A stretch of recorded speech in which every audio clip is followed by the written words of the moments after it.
Imagine that you're walking around a busy mall. A lot of people all over the place, and suddenly you hear a bit of commotion and you see that someone's having a medical emergency. You took a CPR class like 5 years ago, but there's a lot of other people around and they're closer to the person in distress. So, would you get right in there and try to help out or not? Well, the bystander effect suggests that you might not. Today on Odin's Throne, we discuss the bystander effect and how being in a populated area makes you more likely to rely on others to intervene in an emergency situation.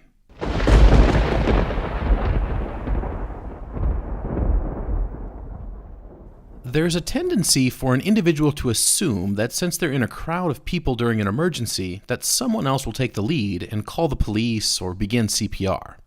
The larger the group of people, the more responsibility diffusion the individual experiences, and the less likely it becomes that we or someone else will take the lead. Conversely, the smaller the group, the more likely it is that the individual will feel personal responsibility and take action. The most famous example of bystander effect is the 1964 case of Kitty Genovese. Now, the specifics of this case have been argued over the last 50 years.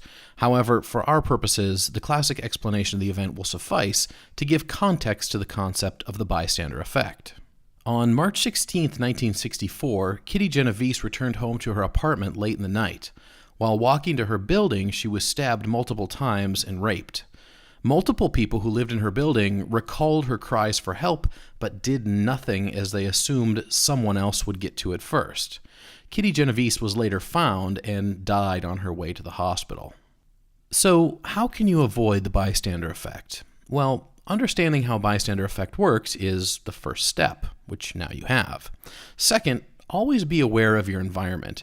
It's easy to become absorbed into your own thoughts, especially when you're in a highly populated area. If you consistently stay aware of your surroundings, it's much more likely that you'll be able to react in a timely and appropriate fashion when an emergency occurs. If you see something happen, assume that no one else is going to help. It's likely that when others see you take action, they will also join in. Overcoming the bystander effect isn't just about that particular moment. It's about thinking ahead to prepare yourself for potential emergency situations.